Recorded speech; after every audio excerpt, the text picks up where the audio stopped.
All right, guys, welcome to an episode of The Buff Show. I am honored to have Wayne Burrows here with me.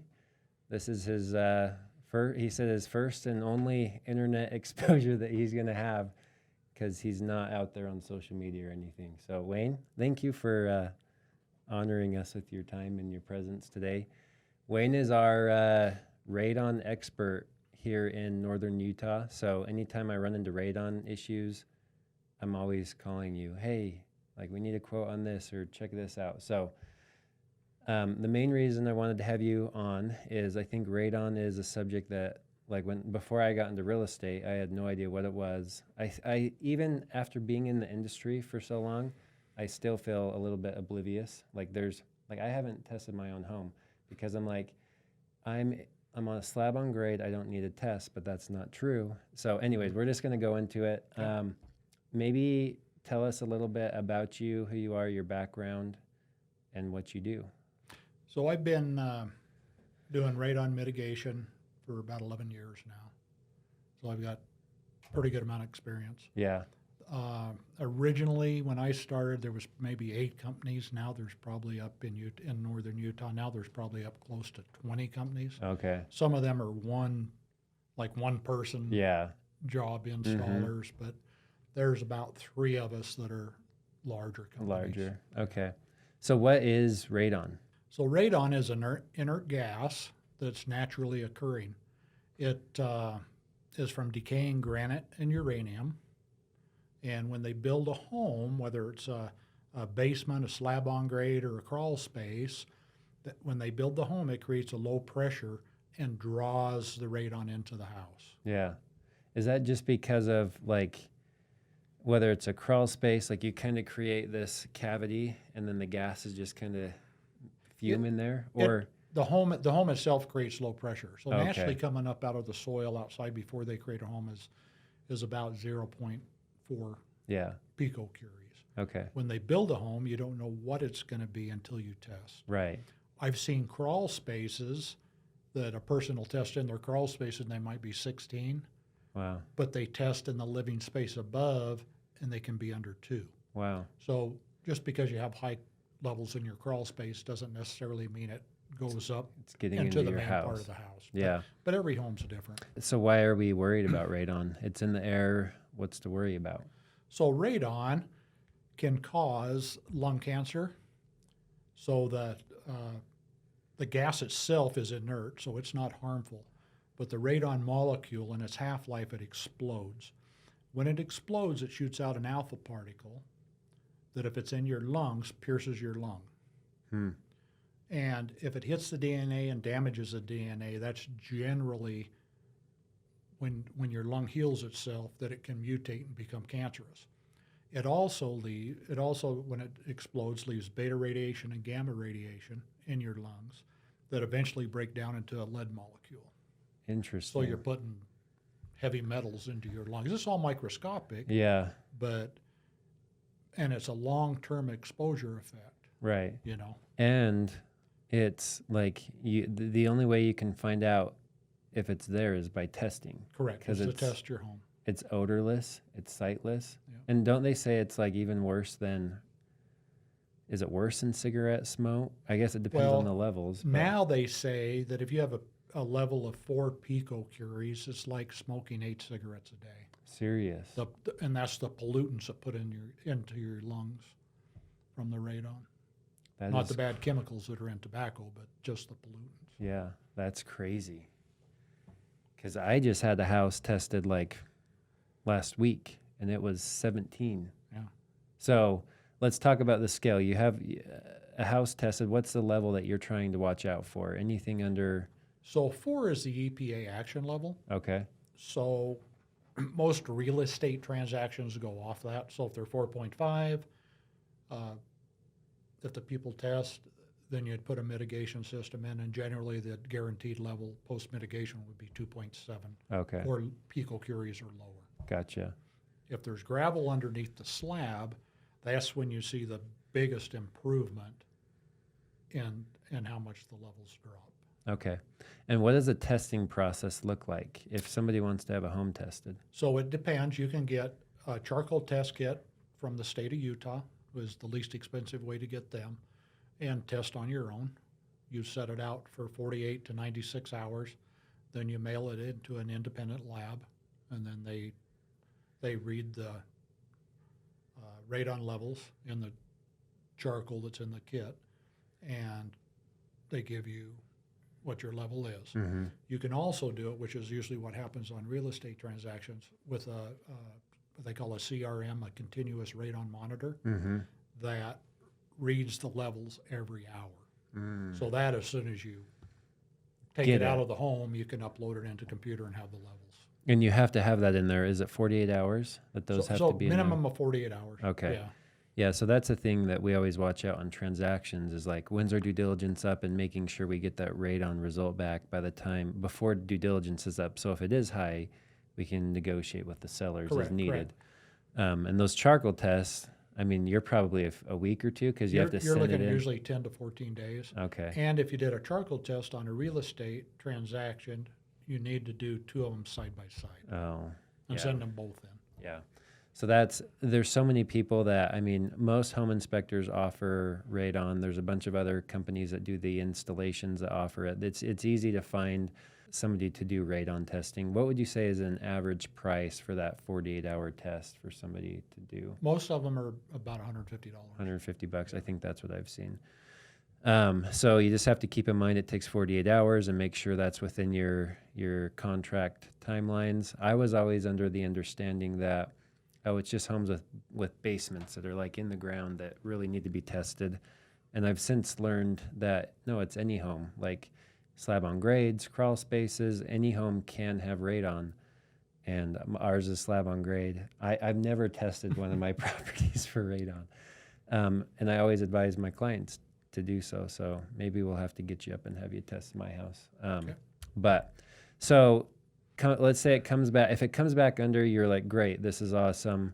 Nothing to worry about. Granted, I hear you should continually retest every so often. So if you have a system installed, they recommend you retest every 2 years. Every 2 years. There's a lot of people now that on the internet, you can buy your own little radon monitor for a couple $100. A Okay. lot of them are Bluetooth, Gotcha. so It'll you can get a tell little you. graph. It does humidity and stuff. And they're so inexpensive now with the technology that they have that a lot of people do that, and they just monitor it all the time. Oh, that's a great Even idea. With I or, didn't with, even with know or that. without a system, yeah. Wow. That's interesting. That's good to know. Maybe I'll try that. Also, so if it comes back high, let's say it's a house with a basement, concrete slab floor. Like, what does that process, the mitigation process, look like? And maybe can you give us, like, I'm not going to hold you to the numbers, but like kind of some rough estimates on what you see on most homes? For the price? Yeah, for the price. So there's different ways you can run it. If it's a slab on grade or a basement, you make about a 5-inch hole in the concrete floor, Okay. and you remove 10 to 15 gallons of soil out of that hole, creating an open cavity. Then you seal the PVC pipe into that hole, and it has to exit the house someplace. It can be in a bedroom closet and go out the side or the back of the house, and then the fan's on the exterior, and it vents up above the edge of the roof.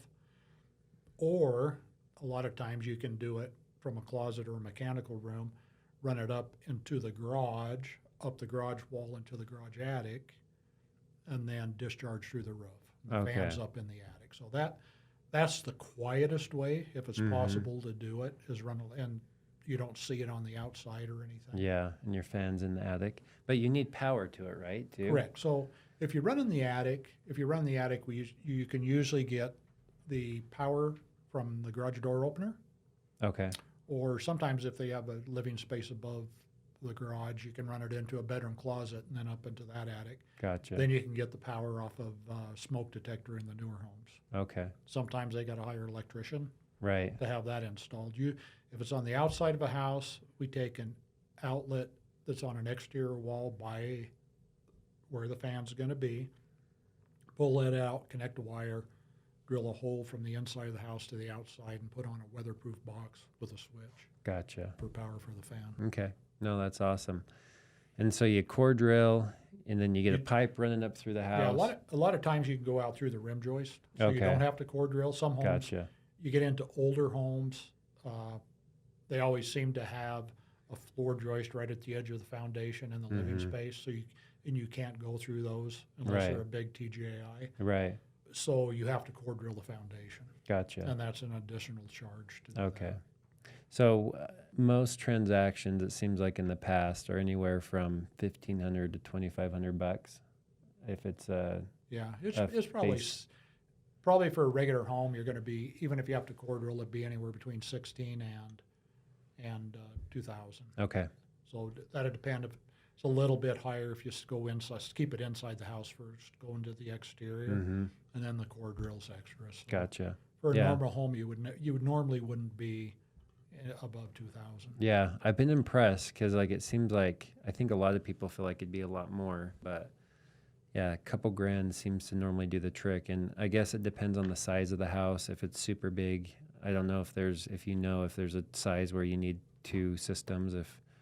I guess it depends on the footings too, how they're laid and Yeah, where it's. some homes you may need two systems. If they Mhm. get up over 3,000, 3,500 square foot, you may need Footprint. two. Yeah. It just depends. Okay. Yeah, a lot of times if you have time and it's a real estate transaction, or if it's just a regular home that's not real estate, I'll bid it for two systems and then do one at a time Gotcha. to see if they don't need it, then you don't need to spend Right. the money. Yeah. Okay. No, that's good to know. And then if it has a crawl space, I've run into this a few times. I always thought like, oh, it's a crawl space. It's even easier, right? There's no concrete to drill through, but it's actually, I learned harder. So can you kind of cover if there's a crawl space, what you have to do for that? Yeah. So in a crawl space, you have to go into the crawl space and we loop Corex pipe that's perforated. A lot of people use the pipe in a solid form at the end of their downspout to get water away from their house. Yeah. So you loop that through there, then you put a T on and you connect that to PVC pipe. And then that PVC pipe has to run outside of the house someplace and have the fan attached or up into the attic. Gotcha. Then you go then you go and cover the crawl space with vapor barrier and seal it to the footings or the concrete foundation walls. Why do you have to do the piping? I thought it was just the vapor barrier. No, because I've There seen a needs to be a couple where gap. people have just they took like a roof jack and stuck the pipe in a roof jack through the vapor barrier. Yeah. So that is just sitting on the dirt, Yeah. and you're only sucking where that roof jack is Right. under the dirt. So you're Yeah. sucking a little like 10 square inch area, Yeah. Yeah. and you're not going through the rest That of the crawl makes space. sense. So that corrugated pipe, you do it, you loop it so it's drawn evenly. And it allows the air to Around to get trapped into this cavity and then go over to Yeah. the point and then get Yeah, sucked so the up. Corex pipe gives your cavity basically. Interesting. Huh. I didn't know that. How far, just curious, how far spacing are they doing that? Like every 4 to 6 feet or 10 feet, or is it No, closer? it's generally just a loop. Oh, So gotcha. it's a loop through the crawl space. So it's not It's not like weave it's back not and weave forth. back and forth like, Okay. like radiant heat or something would be. Gotcha. Okay. No, that's cool. Any other ones that I'm missing? So crawl space and then slab on grade and basements. Yeah, a lot of homes now people have the suspended slab for their garage, and they have a living space under there. Oh, yeah. Those sometimes, depending on the footprint of the home itself, you can connect them together Mm-hmm. in one system. Yeah. Especially if you build the system into the house. There was one we just did here about a month ago. The gentleman tested 40 under his garage, which was his theater, Oh, my gosh. and the rest of his house was 10 in the basement. Jeez. So I bid it for two systems. Yeah. We put the system in under the slab to begin with, and he dropped, I believe, like 1.4 Oh, my on gosh. his overall level in that theater room So- and in the house. So when you get that, or when you get split levels, you don't know if it's coming out exactly, from both areas, from both Yeah. slabs. So sometimes it's trial and error. Yeah. What's like the, I guess, test rate that you see come back positive above the level 4 when you guys test? Is there a standard in Utah, like 1 in every 4, or do you know? They say that the state says 1 out of every 5 houses has elevated levels of radon. Really? So what ends up happening, though, is they get their results from the charcoal tests that are mailed in. Those charcoal tests, when they get mailed in, are not separated for post-mitigation and before mitigation. So they all get clumped together. You might be 20 testing, and then you get mitigated and you're 2. So they all get Gotcha. clumped in. Gotcha. So it's hard to say it. The actual level is probably higher. Yeah. It's probably like 40, 45% of the houses have Yeah. elevated levels.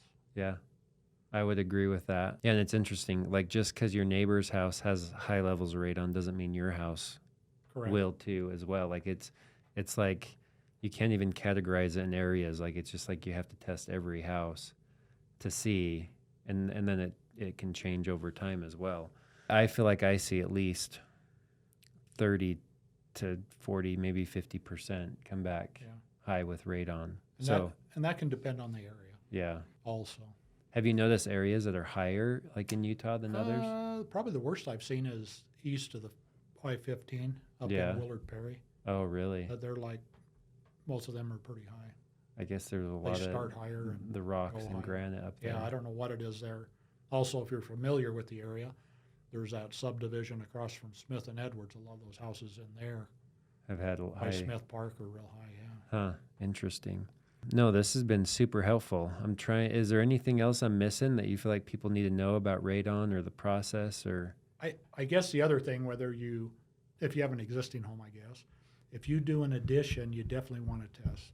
Okay. For whatever reason, a home can test low, and then the people do an addition, and the addition is high. Interesting. So it can and it's the same thing with when you have that room under the garage, under the suspended slab, your furnace pulls air from there also when it's running in the return duct and pumps it around.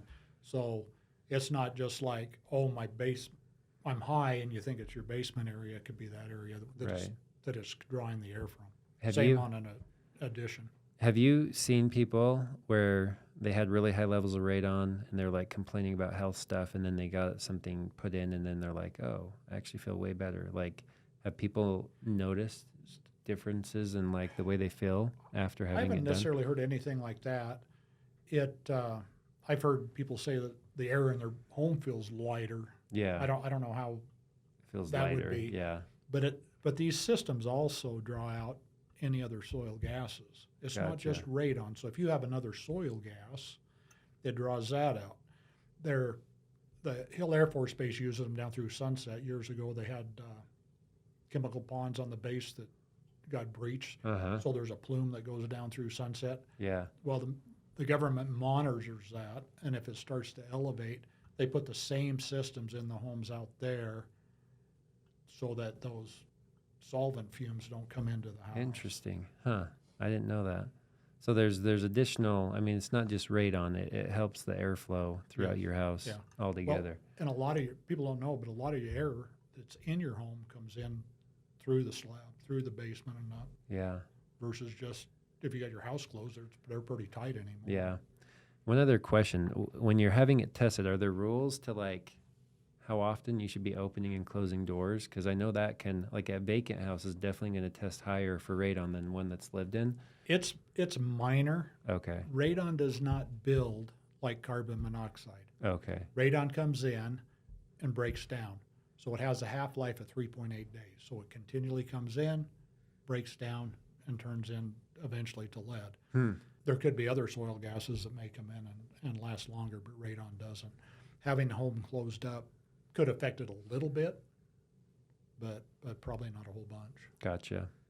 No, that's interesting. I was always under the impression that somebody could maybe skew it more if they were in and out, or left a door open or something like that. It can be skewed if they open doors or windows. Oh, windows, yeah. So, and most of the radon, not all the monitors tell you if they're tampered, or I should say, not all the tests that home inspectors and stuff use. The continuous radon monitors, most of them will tell you if they've been tampered with. Gotcha.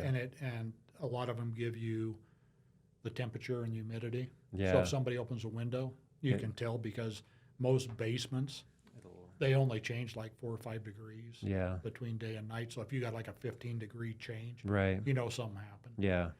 That's interesting. And you are relying a lot on the sellers. Like a home inspector leaves a test there. Like, we'll be back to pick it up. The seller could go bring it outside, set it on a rock, and then bring it back in. But then I guess you'd see the Well, temperatures all of change. them don't do that. Right. Another thing too that I found out, it's probably been about 8 years ago. I tested a house, and that house came back at like 80 something, Oh my and it gosh. didn't make any sense to me because that whole area wasn't like that. Yeah. So I took it and I retested. And I put it over across the room, and they came in just a little bit above 3. I thought, what? And I started looking around, and I noticed that they had their router, Yeah. and I originally set it by the router. Interesting. So all monitors, I know on the Sun Nuclear, the 1028 isn't shielded. The new ones are, yeah. but the older ones, those smaller little rectangular ones, they're not shielded, and that's what I used, and that's what threw it off. That's crazy. So you have So- to keep an So eye out yeah, for those. so Huh. all of them I have now, a lot of them are shielded, so you don't have to do that. But and they finally, I called them and wrote them letters to the company, and then now they've come out in the directions and stuff that it may change the levels. So That's crazy. What's the highest, like, just normal test that you've seen that was real? Or I guess. the highest I've seen from the charcoal test mailed in was 189 down in Beaver. Really? There's houses out in Bluffdale that are 118. So that's like, So they're some of the worst. that's like, man, that's crazy. I think the highest I've seen is like under 20, I feel like. Like most of them are a 6 or a 7. Yeah, Or, most of them are pretty low. yeah. But And- once you get up anything over 9 or 10, then you're like in the exceptional high thing, the way I Yeah, look at it, because right. most of them aren't up that high. Gotcha. But you still, I mean, anything over 4 really needs a system in to drop those levels down just to make, I mean, mitigate your health risks and your families and everything. Correct, Yeah. correct.